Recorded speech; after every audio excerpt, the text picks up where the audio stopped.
కర్ణాటక ధార్వాడ్లో కిరాతక హత్య జరిగింది. ఒక వైద్యుడిని తన భార్యే పొట్టన పెట్టుకున్న వార్త ఇది. 8 ఏళ్ల కుమారుడి పైన కత్తితో దాడి చేసింది ఆమె.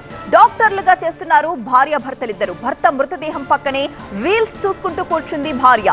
బంధువులు పోలీసులకు పొంతడలేని సమాధానాలు చెప్పింది. భర్త కుటుంబ సభ్యులు ఇచ్చిన కంప్లైంట్ తో ప్రియాంకను అరెస్ట్ చేశారు పోలీసులు. కర్ణాటకలోని ధార్వాడ్లో జరిగింది దారుణ హత్య. చిరాయు ఆసుపత్రిలో అనస్థీషియా వైద్యుడిగా పనిచేస్తున్నారు 45 ఏళ్ల డాక్టర్ కిరణ్. తన అపార్ట్మెంట్ లో కత్తిపోట్లకు గురై మృతి చెందాడు. అదే ఇంట్లో ఆయన 8 ఏళ్ల కుమారుడు కూడా తీవ్ర గాయాలతో కనిపించాడు. వెంటనే ఆసుపత్రికి తరలించారు. ఘటన జరిగిన సమయంలో ఇంట్లో డాక్టర్ కిరణ్, ఆయన భార్య డాక్టర్ ప్రియాంక, 8 ఏళ్ల కుమారుడు మాత్రమే ఉన్నట్టు పోలీసులు చెబుతున్నారు. కుటుంబ సభ్యులు ఫోన్ చేసినప్పుడు ప్రియాంక మొదట తన భర్త విశ్రాంతి తీసుకుంటున్నారని చెప్పినట్టు తెలుస్తోంది.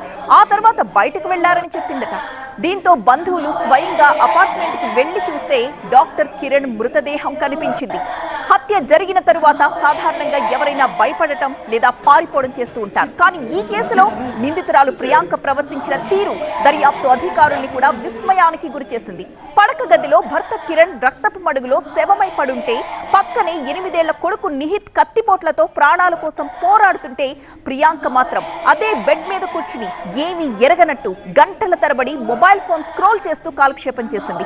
పోలీసులు లోపలికి వెళ్లేసరికి కూడా ఆమె అదే స్థితిలో ఉంది. డాక్టర్ కుటుంబ సభ్యులు ప్రియాంకపై అనుమానం వ్యక్తం చేస్తూ కంప్లైంట్ ఇవ్వడంతో ఆమెని పోలీసులు అదుపులోకి తీసుకుని విచారిస్తున్నారు.